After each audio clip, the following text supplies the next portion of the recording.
now. Merry Christmas! It's over. It's over. Who cares? It's all done. Yeah, you know what? It's still holiday season, and I'm just filled with joy. I don't know. I'm making stuff up right now. But no, seriously, it's holiday time. I love this, but you know what? I gotta be honest with you. It's a lot. It's a lot. It's a lot. It's like heavy. It's like we did the eggnog. Oh, heavy and calories and all this. So tonight, one night only. That's not true. We did this all the freaking time. But tonight, we're gonna go light. We're going with a nice, easy cocktail because you need this. I mean, you've probably been to holiday parties. You've been all over the place. No one's going to holiday parties this year. Yeah, COVID. All right. Well, still, even in our house, we're going like Amaretto, baby. We're going with the Amaretto cocktail. Yeah, Amaretto sour. Almonds, almond cookies. Trust me.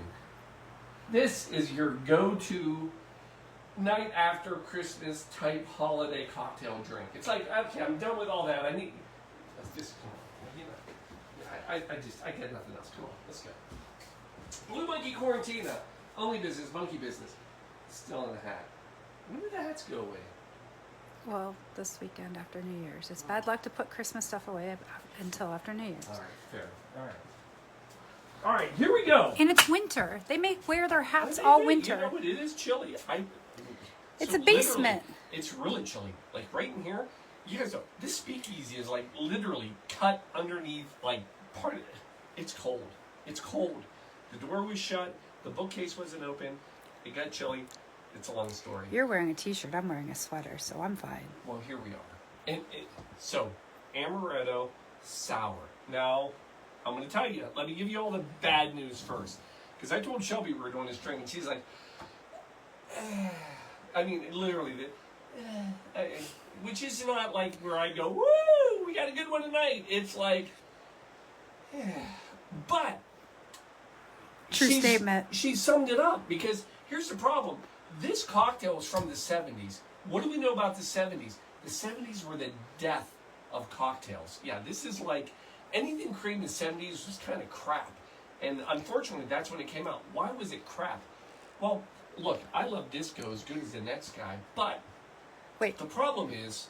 Can I just say, if you love disco, you really should check out the Bee Gees documentary. Okay. Done. But the problem with the cocktails in the 70s is that they were cheap. They were just mass-producing stuff. It was the era of sour mix. No. Yeah. And I'm telling you, folks, there is nothing worse than... If you go to the bar and they grab a thing of sour mix and they pour it, just, you know what? Slap that bartender in the face and say, no, make me another. But in the 70s, this is what we had. But the problem is in the 70s, we also had... It was Italian culture pride time. Yeah, there were a lot of Italian cocktails that came to the market in the 70s. Look, Galliano, Figaro. Yeah, that came in the 70s. That Italian liqueur was introduced into the U.S. in the 70s. The Negroni, boom. That's when the Negroni made it big. Was in the... Why? What sparked all this? This is my own 8 minutes of research. I will tell you one of the biggest things that happened in the 70s, 1969. Mario Puzo wrote the book, Godfather. That's horrible, but that's all I got. I got beers all day. I got nothing. And the movie came out in 1972. There was a love of Italian culture and everything. And I know that's not the... I know that's not what Italian culture is, but it really shined a light, and people were proud. And Italian drinks, they were coming out. And a matter of fact, there was a drink that came out in the 70s called The Godfather, and it was Marlon Brando's go-to drink. Yeah, and it was Scotch and Amaretto. Yeah, so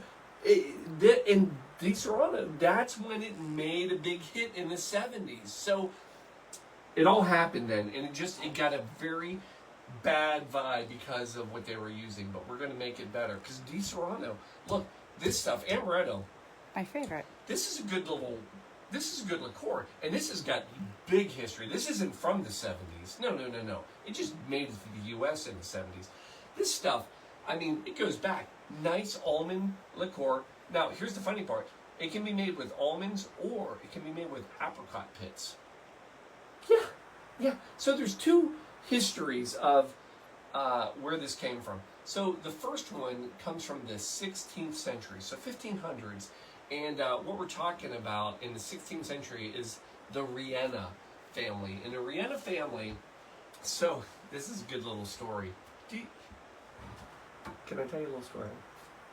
Yes. Sure. The answer is yes. I'm going to do it anyway.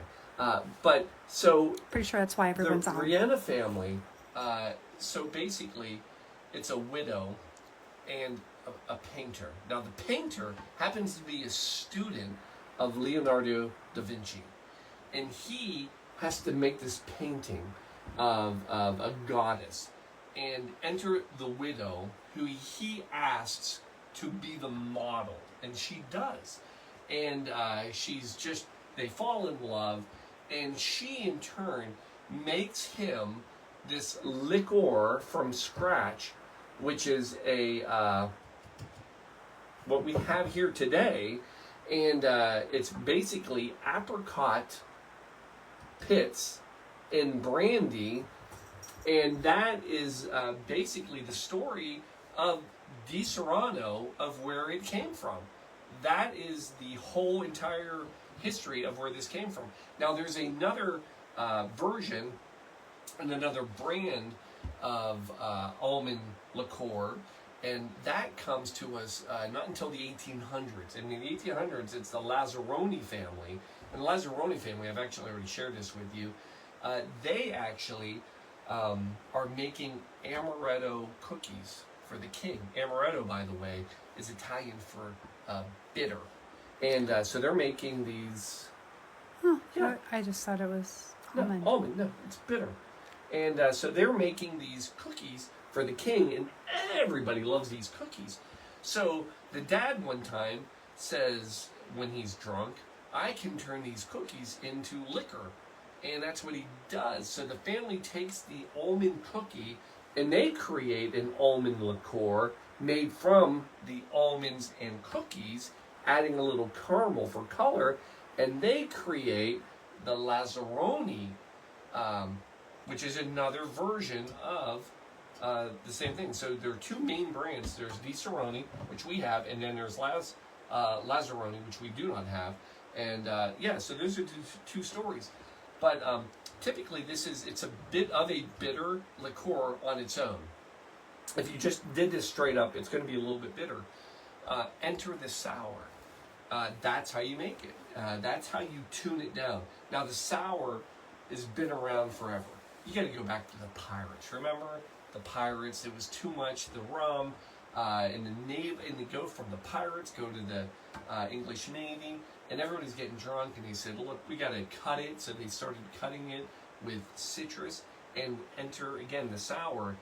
Here's the perfect sour recipe. 2 ounces of any spirit. Again, the beauty of a sour, it's a blueprint. 2 ounces of any spirit, 3/4 ounce of anything sweet, it's typically a simple syrup, and then 3/4 ounces of any type of citrus, normally a lemon or a lime, but you could go with a maraschino liqueur or whatever. And then that's it. That's the entire drink. That's why this is so great for right now. It's light. It's an even balanced drink of a bitter and a sour and a sweet. And it's going to be perfect, and that's what we're doing tonight. For God's sake, Paul, just make the drink. I'm making it. So you need a little bit of ice in your shaker. Again, coming in with your amaretto, 2 ounces per. So we're going to go 2 ounces.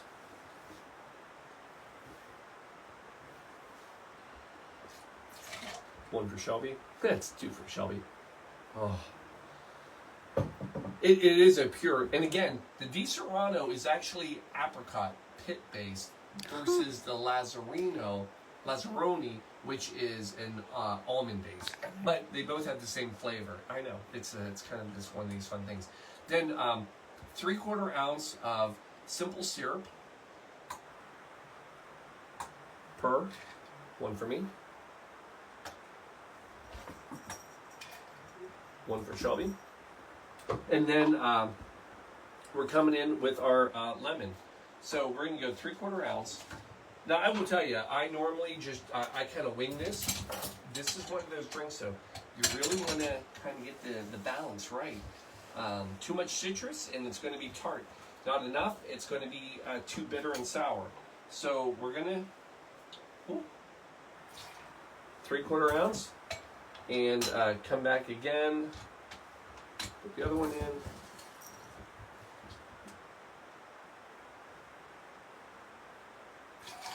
Three-quarters.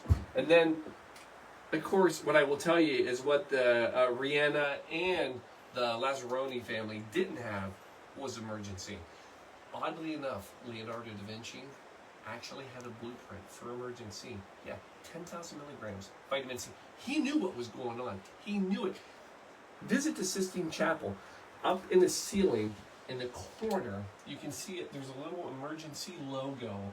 It's hard to find, but emergency, sponsoring Leonardo da Vinci, but not sponsoring our show. A little sprinkle there, folks. And coming in with a shake.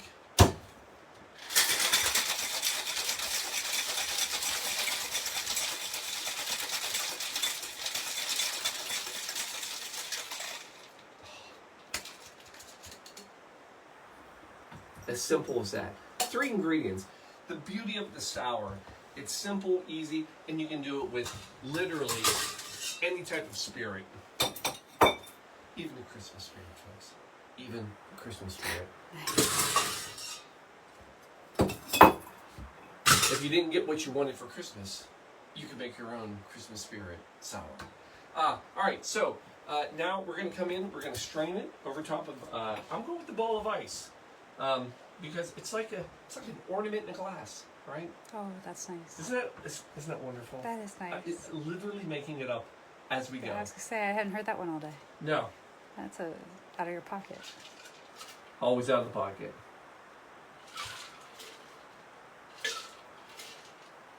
Keep them even, folks. Because nobody wants a grumpy elf. That's right. Then you're coming in. We got to garnish it, folks. No drink goes ungarnished. It'd be like putting a tree up and not decorating it. What kind of fun would that be? Don't be that guy. So we're coming in with garnish. We're going with 2 things here. We're going to go with a little orange.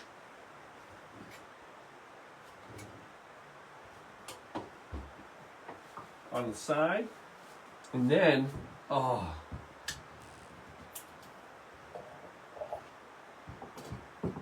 we're going to, hold on. I got some new toys here. We're going to go with some, Luxardo cherries. Shelby, it's Christmas. We're going to go 2 each. Yay! All right? Yay! Because we deserve it. And then,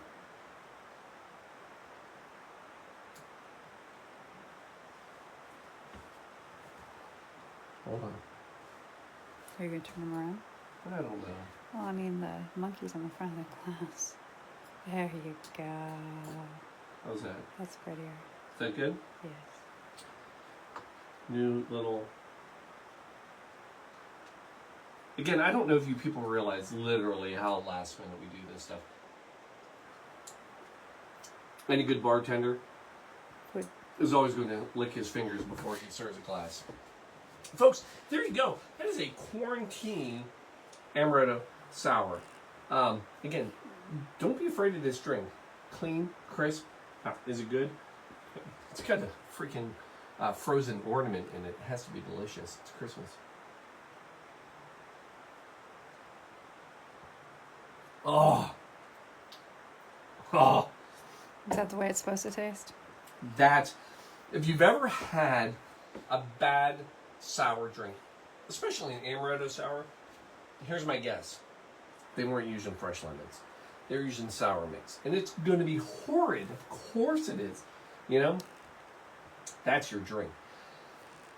Almond flavor just is right there. It's not bitter.